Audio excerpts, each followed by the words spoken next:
Hello Star Wars YouTube fans, thank you for visiting my channel today, Johnny Star Wars. If you are new here today, please hit that subscribe button and the notification bell to stay up to date for future Star Wars content. If you are an existing subscriber, many thanks for subscribing and many thanks for watching today. So got a video today for you of a custom figure, but today this is a custom figure I didn't actually do. So I recently got this from a fellow Instagrammer, a friend of mine, who goes by the name of UK Star Wars. If you've not seen his Instagram channel, I'd highly recommend go over and check that out. He does some awesome dioramas and awesome weathering of figures and ships and things like that. Does different scales. I think he does 3.75 and 6 inch as well. So that is UK Star Wars. So go and check out his Instagram page as well. He's got a channel on YouTube. I don't think he's got any content just as yet, so he needs to sort that out. I think I'd love to see some of his maybe work on how he does his weathering and things. So go and check that out, UK Star Wars. So this turned up recently along with another figure in a deal I managed to do with him. I saw this on his Instagram page, and basically what he's done is used the recent Hasbro rogueone Stormtrooper, but actually used the parts from the Black Series Sandtrooper to put together what you see today. So this is a custom figure. He's kept the original packaging, so it looks quite nice on display and that. I'm not the biggest fan of the Black Series packaging, but it does look quite nice in that window box.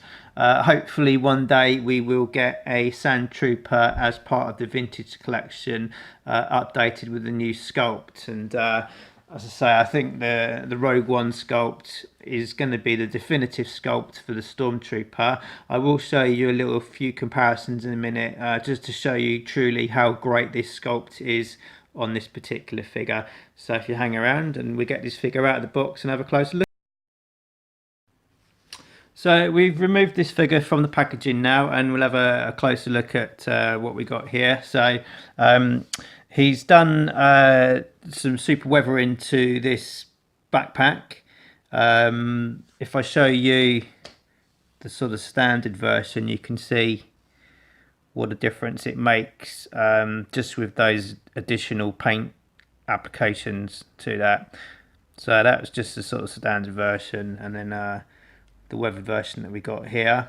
It's true of a lot of Hasbro things. The sort of detail is often there, but it's just either lost or obscured by bad paint effects in some cases. But quite often, as I say, a lot of the details are always there, but not always shown as good as it could be just with paint applications. That's probably down to a cost thing, I guess, at the end of the day. But to say, that looks really nice weathering to me on that one. I quite like that. And then I don't think he's done any weathering as such, as far as I can see, to the heavy blaster. That looks standard. Maybe it's slightly matted, I don't know, but that looks quite nice.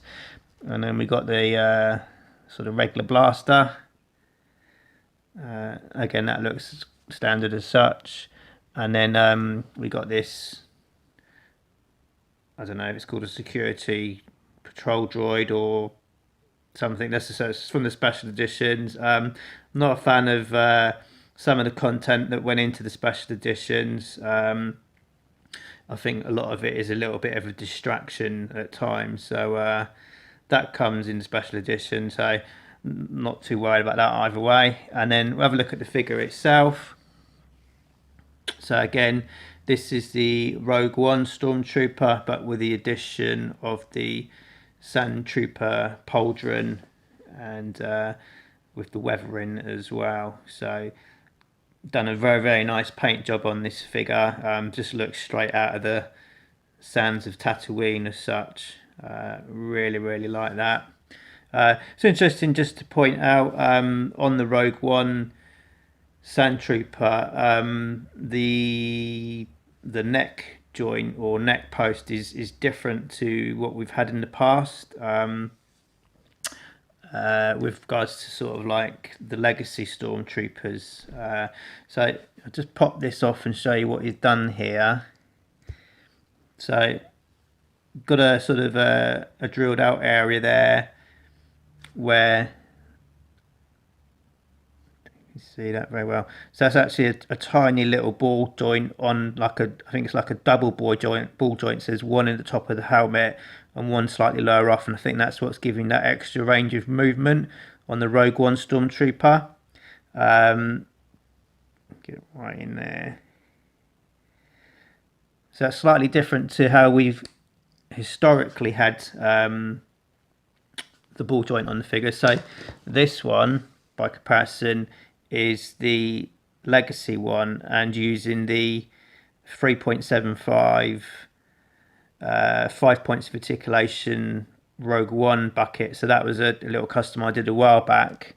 So you had to sort of Dremel down the ball joint, or really be careful how you hollowed out the helmet on that one. So two different ways Hasbro's gone about doing the ball joints on those heads, but obviously similar result. And then side by side, I was just looking at these a few moments ago, just at the Rogue One and then the what was the Legacy Trooper. So little things like on the older version you had a hinge in the shoulder, which has now been done away with, so it makes that a lot more movie accurate, and the articulation's actually sort of hidden underneath, and you still get a very good range of movement. You know, you're sort of getting, I don't know if it goes above there, but you know, the older one maybe you got a little bit higher articulation, but the Rogue One version, it tucks in just under the armor. So I think you get enough articulation there in terms of what you might ever need, but it just makes the sort of aesthetics of the figure a lot better.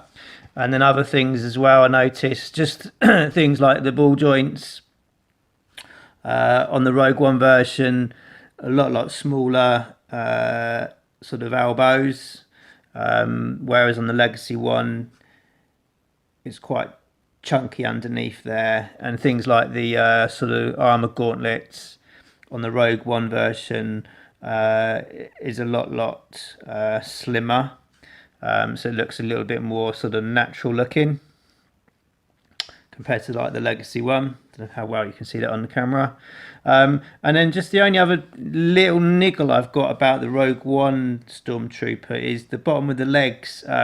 As they go down, they seem to be a little bit too flared at the bottom where it meets the feet, whereas on the other version, if you look, it's not quite as noticeable.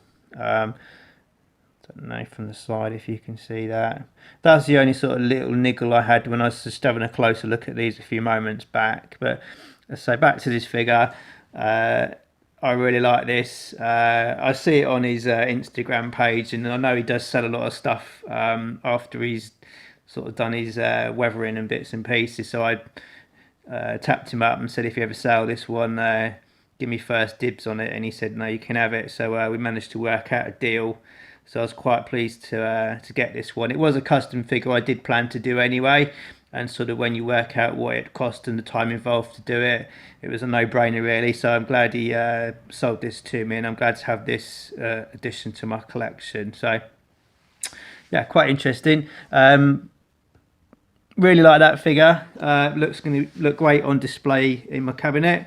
And so yeah, just thanks again to UK Star Wars for selling me that. Go over and check out his Instagram page. I don't think you'd be disappointed. Thanks for watching today, and I shall see you next time. Thank you for watching my video today. If you'd really like to help support the channel, please give me a big thumbs up and leave a comment. This really does help grow the channel. Also in the description you'll see a link to my Redbubble page. Please consider visiting this for some cool merchandise. Anything you do buy will really go to help bring you exciting future content. Many thanks for watching.